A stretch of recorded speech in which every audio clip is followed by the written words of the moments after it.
할렐루야. 네, 우리는 계속해서 마가복음 말씀을 통해서 우리 예수님께서 어떤 분인지를 함께 나누고 있었습니다. 지금까지 마가복음 1장, 2장을 함께 살펴보았죠. 그래서 예수님 누구신가? 정말 주님을 잘 알고 싶고 믿고 싶고 그분을 내 안에 모시고 싶은데 예수님 어떤 분인가 우리가 함께 나눴는데요. 그분은 어떤 분이었어요? 그분은 Son of God, 하나님의 아들이셨죠. 그렇죠? 그분은 하나님의 아들이신데 이 땅에 오셨어요. 그분은 권세 있는 가르침을 우리에게 주신 분이십니다. 그분은 병든 자를 치유해 주시는 분이었습니다. 예수님 또 어떤 분이십니까? 죄인을 부르러, 의인이 아니요 죄인을 부르러 이 땅에 오신 분이 우리 예수님이어서 우리의 모든 죄를 사하여 주시고 깨끗하게 하시는 분이 우리 주님이시죠. 우리가 바로 그 예수님으로 말미암아 모든 죄와 허물이 용서함을 받고 십자가 보혈의 공로로 아버지 앞에 나올 수 있는 건 아니겠습니까? 그 은혜가 우리를 위한 것입니다. 예수님은 또 어떤 분이십니까? 혼인잔치의 신랑과 같이 그 기쁜 잔치의 주인공으로 오신 분이 우리 예수님이시죠. 그 지난 시간 우리가 어떤 말씀 나눴어요? 예수님은 무엇의 주인이에요? 안식일의 주인. 안식일이 사람을 위하여 있는 것이야. 사람이 안식일을 위해 있는 것이 아니요 안식일이 사람을 위하여 있는 것인데 인자는 안식일의 주인이다. 우리에게 참된 평안과 안식을 주시기 위해서 이 땅에 오신 분이, 안식일의 주인으로 오신 분이 바로 우리 예수님인 것이죠. 우리는 그 예수님을 더 알기 원하고 그분을 온전히 믿기를 원합니다. 나를 믿는 자는 성경의 이름과 같이 그 배에서 생수의 강이 흘러나리라 말씀하신 것처럼 예수님을 온전히 알고 그분을 온전히 믿기를 소원합니다. 오늘 우리는 부활절을 앞둔 종려주를 맞이하여 그래서 오늘은 마가복음 11장의 그 종려주 그날의 현장으로 우리는 나가서 말씀을 나누기 원합니다. 그래서 마가복음 11장 1절에서 10절 말씀 함께 나누기 원하는데요, 말씀의 제목을 이렇게 붙였습니다. 나귀 타고 오신 분. 따라해 볼까요? 나귀 타고 오신 분. 네, 나귀 타고, 누구예요? 나귀 타고 오신 분이? 예수님, 그죠? 여러분, 혹시 여기 계신 분들 중에 나귀 타보신 분 계셔요? 이때까지 살아오면서 나귀를 타봤다 한 분도 안 계시네요, 그죠? 혹시 말 같은 건 타보셨어요? 네, 말 타보 네, 말 타보신 분도 계시고 자동차도 우리 타고 다니고 배도 타고 뭐 다 타는데 나귀 타신 분 없으시네요. 저는 타봤을까 안 타봤을까요? 네, 저는 나귀 타봤습니다. 나 이대 나온 여자야 막 이런 말 있는 것처럼 전 나귀 타본 사람입니다. 나귀 타본.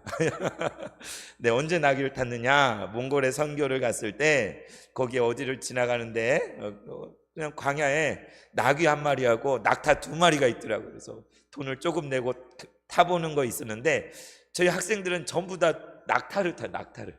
근데 저는 예수님 나귀 타고 오셨는데 그 생각이 나서 나귀를 탔어요. 나귀를.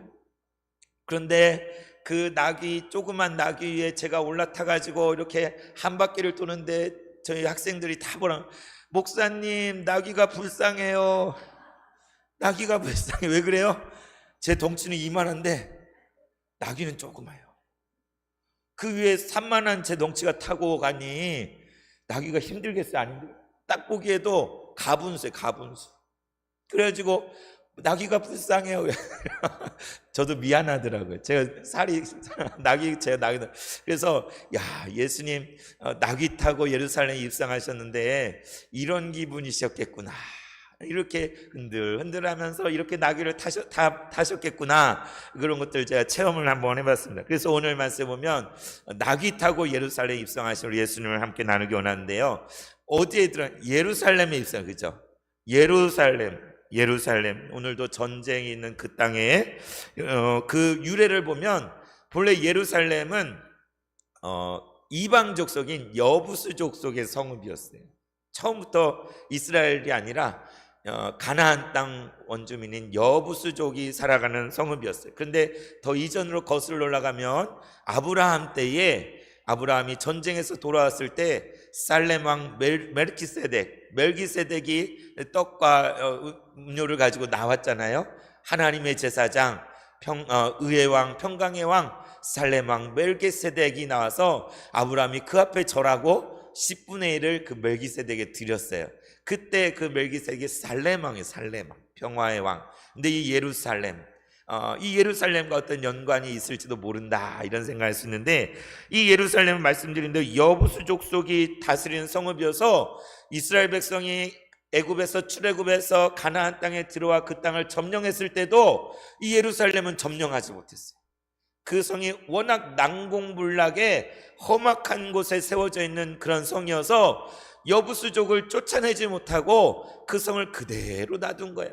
가나안 땅을 다 점령했는데도 이 성을 점령하지 못한 채 오랜 세월이 흘렀는데, 언제 이 성이 이스라엘에 들어왔느냐? 바로 우리가 사무엘하 말씀 계속 매일 말씀 묵상하지만 다윗 왕 때에, 다윗이 헤브론에서 이제 온 이스라엘의 왕으로 되었을 때에 바로 이 여부수족이 다스린 예루살렘을 점령했어요. 이 예루살렘을 점령하고 그곳을 자신의 왕도로 삼아서 오늘날 예루살렘이 된 것이죠. 그래서 다윗 이후에 솔로몬 때는 그곳에 무엇을 했어요? 성전을 건축했잖아요. 그죠? 예루살렘의 가장 높은 곳에 하나님의 성소와 지성소, 그리고 말씀이 들은 그 법궤를 안치하여서 하나님의 임재의 상징이 되는 성소를 세운 곳이 바로 예루살렘인 것입니다. 그래서 예루살렘이 중요해요. 이 예루살렘, 하나님이 다스리신, 하나님의 임재가 있는 곳이 예루살렘인 것이죠. 그래서 사무엘하 말씀에 보면 다윗이 이 예루살렘에 법궤를 옮겨요. 하나님의 법궤가 어디 다른 데 있었는데 그것을 옮겨올 때 처음에는 수레에 싣고 오다가 큰 사고가 났었어요. 그래서 다음에 이 법궤를 예루살렘에 옮겨올 때는 제사장들이 다 어깨에 이 법궤를 짊어지고 뚜벅뚜벅 걸어서 6발 가고 하나님께 경배하고 6발 가고 경배하고, 이런 식으로 법궤가 예루살렘에 들어왔다는 것이죠. 그날에 어떤 일이 있었습니까? 온 축제가 일어났어요. 다윗 왕이 기뻐서 그 앞에서 뛰며 춤을 추는데 어떻게 됐어요? 옷이 다 흘러내릴 정도로 얼마나 흔들면서 기뻐서 왕의 체면에도 불구하고 어린아이처럼 그 앞에서 기뻐서 뛰는데 옷이 다 흘러내려. 여러분 그런 춤 춰본 적 있으세요? 저는 춰본 적 있는 것 같아요. 소시적에 막 성령 충만해서 저절 막 춤이 춰지는 거예요. 막 집에서 혼자 막 하나님 찬양하다가 막 몸을 흔들면서 춤을 추는데 막 제가 그 감당이 안 되더라고요. 다윗이 정말 성령 충만해서 기쁨으로 춤출 때에 옷이 다 흘러내릴 때 모든 사람들이 찬양하며 노래 부르며, 여러분 지붕의 바위라는 영화를 보시면 거기서 정말 유대인들이 어떻게 춤을 추는지 잘 나와 있습니다. 한번 보시기 바랍니다. 정말 그렇게 온몸으로 표현을 하면서 그날의 기쁨, 큰 기쁨이 예루살렘 가운데 임했던 적이 있었어요. 법궤가 예루살렘에 들어올 때. 오늘 예수님께서 그 예루살렘에 들어가는 것이죠. 그런데 역사를 보면 BC 586년에 그 예루살렘이 바벨론의 느부갓네살 왕에 의해서 철저하게 파괴가 됩니다. 돌 위에 돌 하나도 남지 않고 성전도 철저하게 다 파괴가 돼요. 지성소, 성소 다 무너지고 법궤도 사라져버리는 그런 대파괴가 일어나는 것이죠. 그래서 다시 성전이 언제 세워졌냐? 70년 뒤에 바사왕 고레스, 여러분 이 바사 페르시아잖아요. 오늘날 이스라엘 이란 전쟁하잖아요. 그 이란 땅이 바로 바벨론 제국의 근거지, 페르시아 제국의 근거지. 그 옛날 바사왕 고레스가 명령을 내려서 포로였던 이스라엘 백성을 다 고향으로 돌아가게 자유를 주어라. 그 이란이에요, 이란 오늘날. 그래서 이스라엘 백성이 70년 포로를 마치고 돌아와 다시 와서 무엇을 했어요? 성전을 다 했어요. 수룹바벨 성전이라고 하는데 법궤가 있을까 없을까요? 없어요. 사라지고 없어요.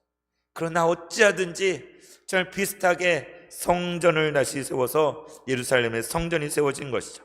그런데 예수님 당시에는 어땠느냐? 헤롯 안디바는 갈릴리아 베레아 지방을 통치하고 있었고, 이 예루살렘을 포함한 유대와 사마리아 땅은 총독인 로마 총독 본디오 빌라도가 다스리는 영역이었어요. 그래서 예루살렘에 로마 총독의 관저도 있고, 또 어쩌다가 헤롯도 방문할 수 있잖아요. 헤롯의 궁전도 있고, 그렇게 있던 시절이에요. 근데 그곳에 뭐가 있느냐? 하나님의 임재의 상징인 성전이 있는 거예요. 그래서 예루살렘은 여러 정치적인 격변을 겪었지만 하나님의 성전이 있는 거룩한 땅, 하나님의 보좌가 있는 곳, 예루살렘 이퀄 성전인 거예요. 성전. 그런데 바로 이 예루살렘에 우리 예수님께서 오늘 입성을 하시는 거예요. 하나님의 보좌가 있는 것, 진정한 왕이 다스리시는 그곳에 진정한 왕으로 오신 그분이 행차하시는 것이 오늘 기록된 말씀인 것입니다. 그러면 예수님이 예루살렘에 오늘 처음으로 가셨냐? 그건 아니잖아요, 그죠? 예수님 어릴 적에도 부모를 따라서 명절에 절기를 지키러 예루살렘에 가신 적이 있어요. 복음서를 보면 매 명절 때마다 예수님은 적어도 3번 이상을 예루살렘에 방문을 하신 적이 있습니다. 그래서 오늘 예루살렘에 들어가신 게 첫 방문, 처음으로 들어가는 게 아닌데, 그러나 오늘 유월절 전에 예루살렘에 입성하시는 이것은 매우 특별한, 이전의 방문과는 다른 정말 특별한 방문이에요. 두 번 다시 재현될 수 없는 예수의 마지막 방문이에요. 왜 그렇습니까? 골고다의 십자가를 짊어지시기 위해서, 우리를 위해 고난당하기 위해서 예루살렘에 올라가시고 계십니다. 예수님이 이 땅에 오신 그 목적, 내 때가 아직 이르지 아니하였나이다 했었는데, 바로 그 때가 이르러서 예수님 이제 그 마지막 종착점을 향하여서 예수님 이 예루살렘으로 향하여 나아가는 것입니다. 그런데 오늘 말씀에 보면 1절에 6절에 보면 그냥 들어가시지 않고 예수님이 제자 둘을 보내서 한 나귀 새끼를 끌어오라고 명하시는 걸 보게 돼요. 한 나귀 새끼 같은, 이게 뭘까? 오늘 11절 말씀에 이렇게 돼 있죠. 그들이 예루살렘에 가까이 와서 감람산 벳바게와 베다니에 이르니, 바로 이 감람산 올리브산이죠. 예수님이 자주 제자들과 머물기도 했던 곳, 잡히시기 전날 밤에 하나님 앞에 뜨겁게 기도하던 그 감람산, 바로 그곳 벳바게와 베다니에 이르렀을 때에 예수님 걸음을 멈추셨어요. 예루살렘을 향하여 가던 걸음을 멈추시고는 어떻게 하셨습니까? 제자들을 둘러보시고 그 중에 믿을 만한 제자 둘을 부르신 거예요. 성경은 나와 있지 않지만 아마 베드로와 요한이 아닐까 이렇게 추측하기도 합니다. 근데 이 제자 둘을 불러서 그들에게 명하시는 거예요. 뭐라고 하느냐? 2절 3절에 있는 것처럼 갑자기 이런 이야기를 하시는 거예요. 너희는 맞은편 마을로 가라. 예수님께서 저 맞은편에 있는 마을에 들어가라는 거예요. 아니, 왜 거기로 가라고 하시는 것일까? 거기에 들어가게 되면 거기에 뭐가 있냐면 아직 아무도 한 번도 타보지 않은 나귀의 새끼가 메어 있을 것이다. 뭐라고요? 한 번도 타보지 않은 나귀 새끼가 거기 있을 거래요. 그 나귀 새끼가 있는데 그것을 보면 풀어서 끌고 와라 라고 말씀하시는 거예요. 아니, 이게 무슨 소리예요? 맞은편 마을에 가면 한 번도 타지 않은 나귀 새끼가 있을 것이고 그것을 보면 그냥 풀어가지고 끌고 오래요. 누구 건지도 모르는데. 그러면 돼요, 안 돼요? 남의 차 파킹해 놓은 거 있는데 막 열쇠 꽂아가지고 막 몰고 가면 돼요, 안 돼요? 안 되잖아요. 그래가지고 3절에 보면 만일 누가 너에게 왜 이렇게 하느냐 묻거든. 아니, 지금 이것을 왜 당신들이 풀어서 끌고 갑니까? 라고 이렇게 묻거든. 주가 쓰시겠다라고 하라. 그리하면 즉시 이리로 보낼 것이다. 이런 얘기를 하시는, 참 이상한 이야기 아니에요. 그냥 예루살렘에 입성하시면 되잖아요. 그냥 들어가시면 되잖아요. 예수님이 언제 무엇을 탄 것을 본 적 있으세요? 예수님 항상 걸어 다니셨어요. 갈릴리 바다 호숫가에 배를 타신 적은 있지만 이 땅에 어떤 나귀든지 노새든지 말이든지 병거든지 무슨 운송수단을 타고 다니신 적이 한 번도 없는 분이에요. 근데 오늘 이 예루살렘에 입성하기 전에 예수님은 자신의 예수의 입성을 위해서 맞은편 마을에 가서 누구 것인지도 모르는 한 나귀 새끼를 발견하고 그것을 끌고 오라고 제자들에게 말씀하시는 거예요. 아니 이게 무슨 소리야? 예수님 왜 이런 걸 말씀하시나? 아니 예수님께서 이제 예루살렘에 입성하면서 왕으로 입성하려 한다면 뭘 타야 돼요? 타려면 말을 타든지 병거를 타든지 수레 같은 걸 준비해야 되잖아요, 그죠? 휘황찬란한 막 깃발을 꽂은 그런 군말을 타고 왕의 위용을 가지고 가려면 그럼 말을 타고 가야 맞잖아요. 그런데 어떻습니까? 당시에 로마의 총독이나 헤롯이나 이런 사람 뭘 타고 다녔어요? 말 타고 다녔어요. 천부장, 백부장 다 말 타고 다녔어요. 심지어 제사장이나 종교 지도자는 뭘 탔을까요? 말 아니면 노새 같은 거. 그런 걸 타야 뭔가 자신들의 신분과 지위가 격상된 거예요. 자신의 힘이 드러나고 권위가 살고 높은 신분이 나오는 거예요. 정말 왕으로 예수님이 예루살렘에 들어가려 한다면 적어도 말 정도는 타야, 병거 정도는 타야 맞는 것이죠. 여러분 옛날 조선시대에도 높은 사람들은 뭘 타고 다녔어요? 말도 타고 가마도 타고. 옛날 왕행차 보면 어떻습니까? 왕행차들을 보면 큰 가마를 이렇게 말이 끌고 사람들이 이고 막 가마를 타고 다니잖아요, 그죠? 여러분도 가마 타보고 싶지 않습니까? 옛날 결혼할 때 가마 탔잖아요, 신부가. 맞죠? 가마 타보신 분 계신지도 모르겠습니다. 아무튼 결혼식 날만큼은 신랑이 왕이 되는 거고 신부가 왕비가 되는 거예요. 그래서 옛날에 가마도 타고 신랑은 말도 타고 그랬는데, 그래서 정말 말은 권력자의 상징, 왕의 상징을 할 수 있다면 이 나귀는 어떤 짐승이냐? 아까 말씀드린 대로 정말 왜소해요. 사람이 타기도 좀 미안한 게 나귀예요. 그래서 뭘 실어요 주로? 짐 같은 거. 서민들이 짐 같은 걸 실는데 이용하는 동물이 나귀였어요. 좀 비천하고 볼품없고 별 볼 일 없는 것이 바로 나귀인 것입니다. 그런데 예수님은 왜 맞은편 마을에 가서 그 나귀 새끼를 끌어오라고 하신 것인가? 왜 끌어오라고 하신 것인가? 아무도 타보지 않은 나귀를 끌어오라고 하는 거예요. 여러분 성경에 보면 가장 첫 번째라는 게 지금 가장 첫 번째. 하나님께 예물을 드릴 때도 우리의 소득의 첫 예물을, 첫 수확을 드리잖아요. 가장 순결한 것, 하나님께 드릴 가장 그냥 쓰던 거, 하던 거, 그냥 너덜너덜한 거 가지고 주님께 드리면 안 돼요. 하나님께 드릴 때는 우리의 정성과 마음과 순결함과 순수함과 우리의 모든 마음을 다 담을 때 그게 첫 예물입니다. 첫 예물. 첫 수확을 가지고 첫 1년 된 흠없는 어린 양을 가지고 하나님께 제사를 드리고 예배를 하는 거예요. 그래서 아무도 타지 않은, 아무도 짐을 실어보지 않은 그러한 어린 나귀 새끼를 예수님은 말씀하고 계신 것이죠. 그래서 이 처음 것으로 말씀하시는데, 그러면서 뭐라고? 주가 쓰시겠다라. 사람들이 묻거든 주가 쓰시겠다라. 여러분 이럴 수도 있는 거잖아요. 사람들이 당신들 이거 왜 풀어가시오? 그러니까 이거 주인이 가져오라는데요. 이 나귀 주인이 가져오라는데요. 그러면 그렇게 들릴 수도 있는 거잖아요, 그죠? 주가 쓰시겠다라. 이 주인이 가져오라는데 그러면 그렇구나, 주인이 나귀를 가져오라고 한 거구나 하고 그냥 보내준 걸로 생각할 수 있잖아요. 여기 주라는 말은 퀴리오스라는 단어, 퀴리오스. 그래서 금방 얘기한 것처럼 주인이 쓰신다는데요, 이 말이에요. 그런데 여기에 담겨진 뜻은 우리 예수님 안에 신적인 권위, 소유권이 있다는 거예요. 여러분이 가지고 있는 집, 여러분이 가지고 있는 차, 여러분의 것이 맞습니까? 이 교회가 여러분의 것입니까?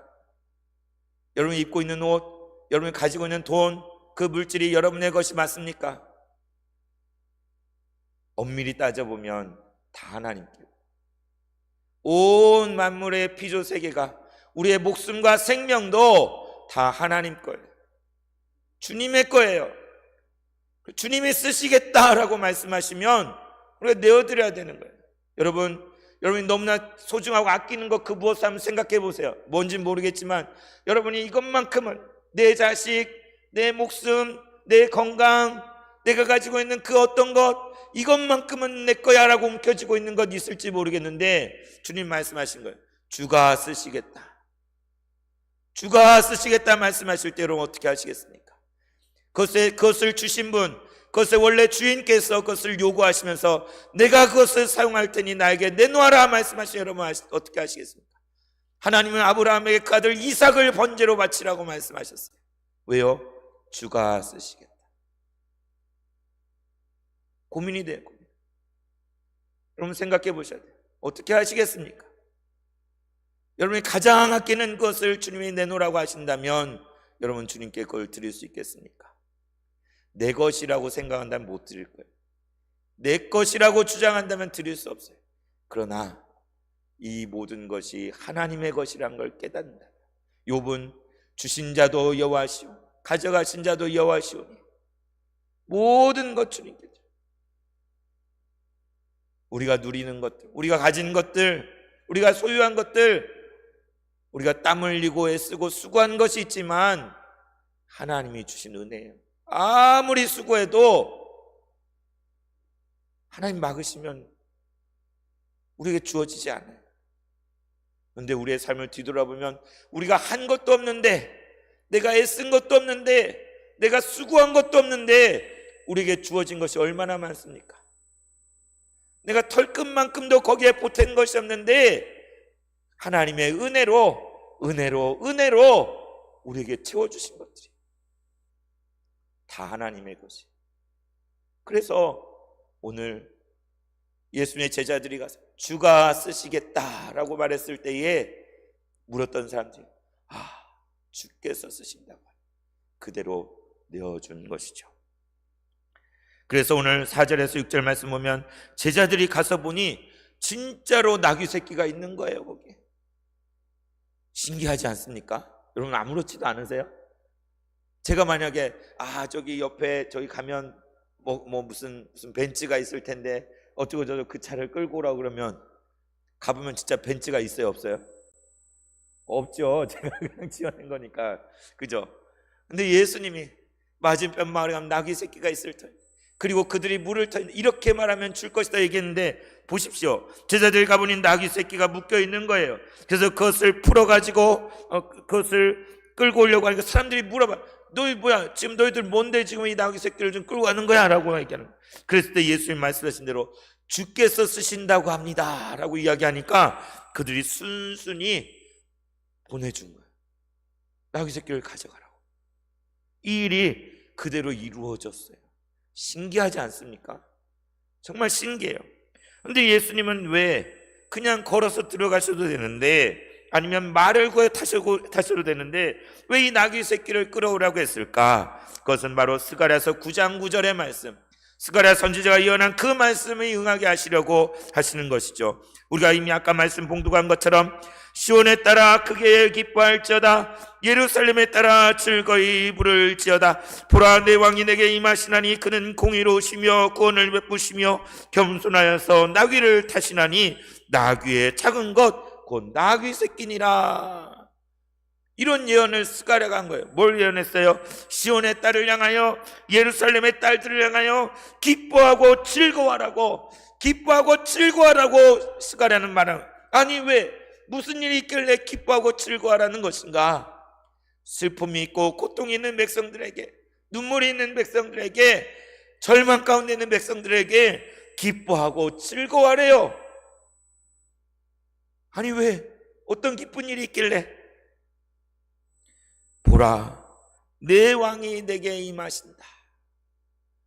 너의 왕, 진정한 너의 왕이 너희를 다스릴 그분이 너에게 이제 임하셔서 들어오시니 즐거워하고 기뻐하라 라고 말하는 거예요. 너의 왕이 내게 임하신다. 그 왕은 어떤 왕입니까? 요즘 세상의 지도자들 보면 정말 이상한 지도자들 많잖아요. 이해 안 가는 지도자들 많잖아요. 곳곳에 전쟁이 터지고. 그러나 오늘 임하시는 이 왕은 어떤 분이시냐? 공의로우신 왕이시요 구원을 베푸시는 왕이신 거예요. 이 세상의 지도자들, 통치자들, 헤롯이나 가룟 유다, 본디오 빌라도 같은 사람들이 아니라, 이 땅의 지도자들 같은 지도자들이 아니라 공의를 베푸시고 구원을 베푸시는 진정한 통치자, 왕 중의 왕이신 그분이 이제 임하시니 즐거워하고 기뻐하라 라고 말하고 있는 거예요. 너의 왕이 너에게 임하신다. 시편에 노래하지 않습니까? 문들아 머리 들어라 들릴지어다. 영원한 문들아 영광의 왕이 들어오시네. 영광의 왕이 들어가신다. 문들아 머리 들어라 머리를 들지어다. 영광의 왕이 되시뇨. 강하고 능하신 왕, 바로 여호와께서 영광이야.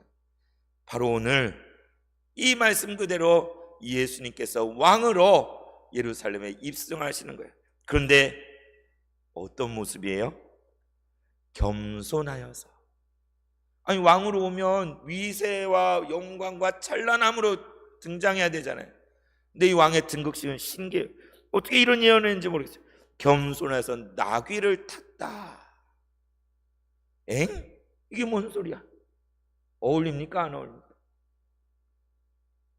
뭐 차량을 비하하려고 한 게 아니라 뭐 대통령이 티코를 타고 오토바이 타고 어울려요? 안 어울려요? 대통령이 어디 행차하는데 자전거 타고 왔어요. 자전거. 엥? 이게 뭐지? 근데 오늘 시온의 딸에게, 예루살렘 딸에게 오시는 그 임하시는 왕은 겸손하여서 나귀를 탔나니 그것도 나귀의 작은 것, 곧 나귀 새끼를 타고 그분이 오실 것이다. 이런 기가 막힌 예언을 하는 거예요. 도저히 이해가 가지 않아요. 어떻게 그럴 수 있는지, 그런 일이 어떻게 가능한지 아리송한 그런 예언을 스가랴가 했는데, 오늘 예수님께서 십자가를 짊어지시기 위해 예루살렘에 입성할 때 진정한 왕으로 임하실 그때에 이 스가랴 예언 말씀대로 바로 나귀 새끼, 겸손하여서 그 나귀를 타고 이 예루살렘에 입성하시는 것이죠. 바로 이 예수님이 진정한 왕이시요 공의로 구원을 베푸시는 분이시요 겸손의 왕으로 오신 메시아이신 것이죠. 그분은 나귀 새끼를 타고 지금 예루살렘으로 임하시고 있는 것입니다. 세상의 모든 위세와 권력을 가진 권력자들은 그들은 말이나 정말 위용을 나타낼 그러한 모습으로 들어오지만, 이 땅에 오신 예수님은, 말구유에 태어나신 그 예수님은, 목수의 아들로 태어나신 그 예수님은, 우리를 위해 모든 것을 내어주신 그 예수님은 겸손과 평화의 왕으로, 섬김의 왕으로 나귀, 그 중에서도 나귀 새끼를 타고 그분은 예루살렘으로 들어오시는 것입니다. 이어진 7절에 10절 말씀에 보면 그 예수님께서 예루살렘에 입성하신 그 장면이 나오고 있어요. 보십시오. 7절에 나귀 새끼를 예수님께 끌고 왔습니다. 제자들이 어떻게 했습니까? 자신들의 겉옷을 벗어서 안장 대신에 그 나귀의 등에 걸쳐놨어요. 예수님께서 그리고 나귀 위에 걸터 앉으셔서 타신 거예요. 멋져 보입니까? 우스꽝스러운 모습이에요. 힘없는 나귀 새끼에 예수님이 걸터 앉으시고 이제 그 나귀를 타고 예루살렘에 입성하는 거예요. 그런데 이제 사람들이 어떻게 하냐? 많은 사람들이 그 예수님의 입성을 보면서 자신들의 겉옷을 벗어서 그 길에 펼치고, 또 다른 이들은 들에서 벤 나뭇가지를 끊어와서 그것을 나귀가 가는 그 앞에 펼쳐놓으며 왕이 임하시는 그 길을, 그러니까 카펫을 깔아준 카펫을, 예수님 앞에 깔아진 카펫은 레드 카펫이 아니라, 비단 카펫이 아니라 사람들이 입던 겉옷, 그리고 베어낸 나뭇가지들, 이러한 것들로 깐 거예요. 그 위를 예수님께서 나귀를 타고 지나가시는데 9절 10절에 보면 앞에서 가고 뒤에서 따르는 자들이 소리를 지르고 또 소리를 지르는, 뭐라고 지릅니까?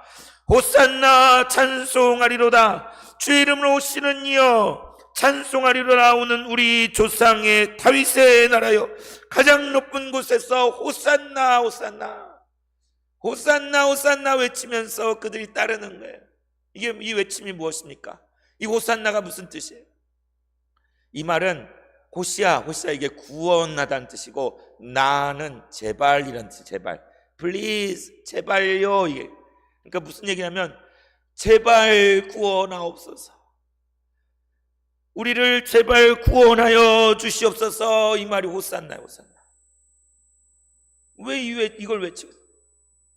고통 중에 땅의 백성들, 지금 예수님 곁에서 나귀 타고 임하시는 예수님 곁에 소리 지르는 이 사람들은 가난하고 죄 많고 고통 가운데, 억압 가운데 구원이 임하기를, 진정한 왕이 임하기를 간절히 구하는 심령의 백성들이었던 거예요.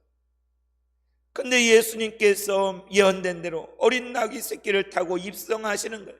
종려나무 가지를 흔들며 우리를 구원하소서, 우리를 구원하소서. 이것은 시편 118편 25절에 주여 우리를 구원하소서, 그 구절을 따온 거예요. 이스라엘 백성은 초막절에 이 노래를 불렀대요. 하나님께 왕이 임하셔서 우리를 구원하여 달라고 이 노래를 초막절 절기에 부르곤 했다고 합니다. 근데 이제 예수님께서 예루살렘에 임하실 때에 백성들은 큰 소리로 호산나 다윗의 나라여, 가장 높은 곳에 호산나, 찬송하리로다 주의 이름으로 오시는 이여, 하나님의 이름으로 오시는 분이여 라고 외치며 예수님을 환영하고 받아들이고 영접하고 그 길을 축하하며 노래를 불렀던 것입니다. 여러분, 그들이 얼마나 이 구원을 간절히 기다렸을까요? 메시아의 도래와 회복과 구원을 갈구하는 그 땅의 백성들의 이 모습, 이 소리 지르며 기뻐하며 뛰는 이 사람, 종려나무 가지를 흔드는 이 사람들의 모습, 이들이 누구예요? 바로 오늘을 살아가는 우리들이에요. 여러분, 우리 중에 안 아픈 사람이 있습니까? 우리 중에 이 땅에서 고통스럽지 않은 사람이 있습니까? 우리 중에 하나님의 구원이 필요 없는 사람이 있습니까? 주여 살려주소서. 주님 구원하여 주십시오. 우리를 도와주십시오. 우리 세봉천교회를 생각해 보십시오. 하나님이 도와주지 않으시면 우리가 살 수 있습니까? 이 교회가 유지될 수 있습니까? 매일매일 한순간 한순간 하나님이 도와주지 않으시면 제가 이 강단에 설 수가 있겠습니까? 하나님 도와주지 않으시면 우리가 이 예배당에 나와서 하나님을 예배할 수가 있겠습니까? 주여 우리를 구원하소서. 주님께서 우리의 부르짖음을 들으시고 우리의 기도를 들으시고 우리를 구원하신 줄 믿습니다. 이 나라, 이 민족, 이 백성, 저 북한 땅을 생각해 보십시오. 저 밖에 있는 잃어버린 영혼들을 생각해 보십시오. 하나님을 알지 못하고 방황하는 심령들을 생각해 보십시오. 이전에 교회를 다녔지만 여러 가지 상처를 입고 교회를 떠나고, 게을러져서 교회를 떠나고, 세상에 물들어서 교회를 떠나서 방황하는 심령들을 생각해 보십시오. 그들은 자기 발로 돌아올 수 없어요. 중풍병자 걸린 그 병자처럼 누워서 꼼짝을 할 수 없고 자기 발로 나오지 못해요. 레위처럼 정말 자기의 삶이 비참하고 그래도 세관에 앉아있을 뿐 예수님 앞에 두 발로 걸어 나오지 못하는 그 사람들이 있어요. 주여 우리를 구원하소서. 왕이 임하시니 주여 우리를 구원하여 주시옵소서. 이것이 오늘 우리의 절규일 뿐만 아니라 아직 주님 앞에 나오지 못하는 그 잃어버린 심령들의 절규인 것이 들리지 않습니까? 2000년 전 종려나무 가지를 흔들며 주님을 영접하는 이 백성들의 외침, 이 노래는 우리가 불러야 할 노래인 것입니다. 진정 이 땅의 왕으로 오신 그 예수님, 겸손의 왕으로 오신 예수님, 우리 위에 군림하여서 우리를 막대하지 아니하시고 우리를 함부로 대하지 아니하시고 우리와 같이 낮아지셔서 겸손의 왕으로 오셔서 우리를 위해 십자가를 짊어진 그 예수님을 우리는 영접해야 돼요. 그분 앞에 나아가야 되는 거예요. 그분 앞에 우리도 함께 소리 높여 그분을 찬양하며 높여야 되는 것입니다. 그리고 그 주님 앞에 오지 못하는 심령들을 이끌고 인도하고 중풍병자를 침상에 메어서 주님 앞에 나왔던 것처럼 그렇게 주님 앞에 나와야 되는 것입니다. 오늘 오후에는 홈커밍 데이가 있습니다. 우리 교회가 돈이 많이 남아돌아서 그걸 행사를 하나요? 그냥 뭔가 해야 되니까 하는 걸까요? 부담스럽고 사람들 오라고 하는 것도 참 말하기도 그렇고 그게 아니에요. 우리는 단 한 영혼이라도, 한 심령이라도 다시 주님 앞에 나올 수 있도록, 다시 주님 앞에 나와 주님의 구원을 맛볼 수 있도록 하기 위해서 우리의 모든 것을 다해. 어제 전교인 전도대로 우리 어르신들도 나오셨어요. 모두가 함께 정말 우리 안에 있는 은혜와 사랑을 나누었습니다. 우리가 왜 이것을 해야 되는 것입니까? 우리 안에 주어진 이 놀라운 구원, 호산나 호산나, 주여 구원하시옵소서. 우리가 구원을 받아야 됩니다. 우리 교회가 구원을 받아야 됩니다. 이 서울대 입구와 이 정말 우리 주변에 있는 모든 이웃들이 다 구원을 받아야 돼요. 예수님이 필요치 않은 사람은 한 사람도 없습니다. 여러분, 오늘 예수님을 태우고 가는 그 어린 나귀는 사실 예수님을 보여주는, 우리를 위해 그 무거운 십자가를 짊어지시고 골고다에 오르신 그 예수님, 이 주님을 태워가는 그 나귀 새끼는 바로 예수님이 우리를 위하여 그 고난의 길로 아버지 뜻에 순종하여 나아가는 그 모습을 비춰주는 짐승인 것입니다. 여러분, 어떻게 하시겠습니까?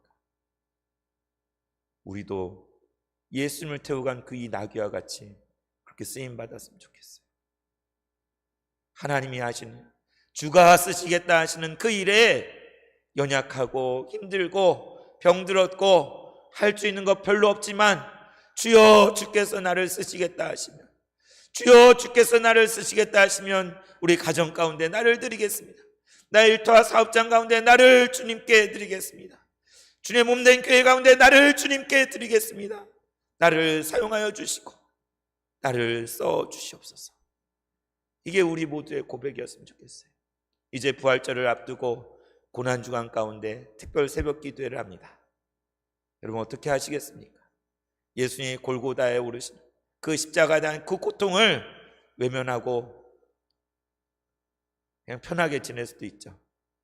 그러나 우리가 이 고난주간을 정말 고난주간처럼 지냈으면 좋겠어요. 예수님의 고난이, 나를 위해 당하신 그 고난을 묵상하며 부활의 그날을 맞이하면 얼마나 좋겠습니까?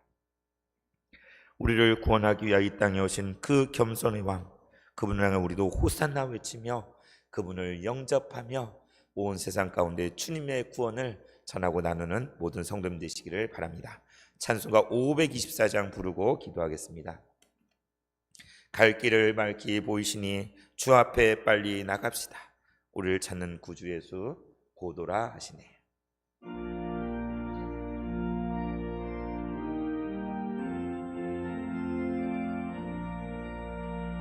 갈 길을 밝히 보이시니 주 앞에 빨리 나갑시다.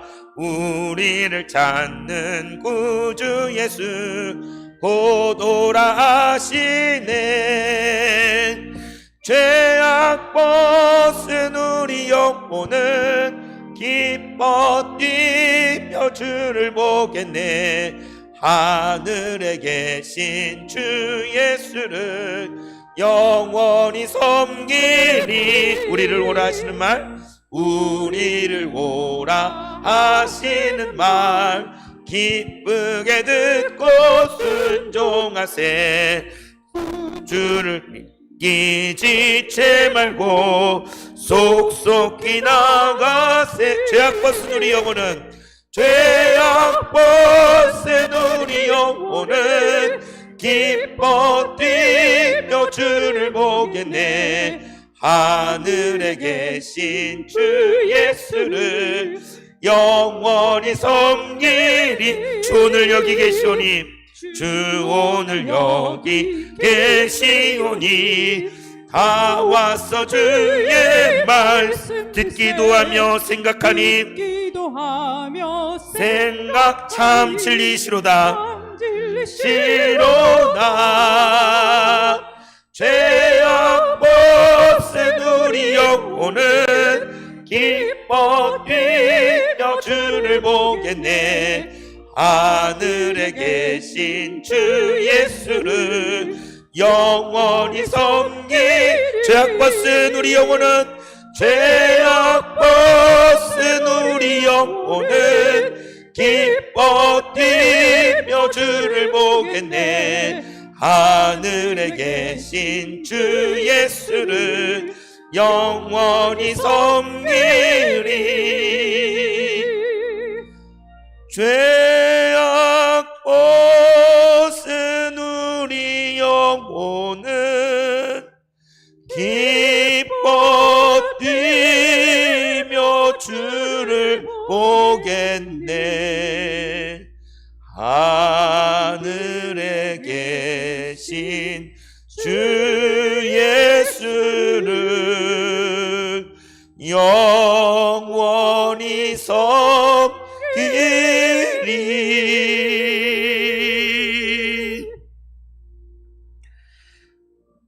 은혜와 자비의 아버지 하나님, 겸손의 왕으로 이 땅에 오신 주님을 영접합니다.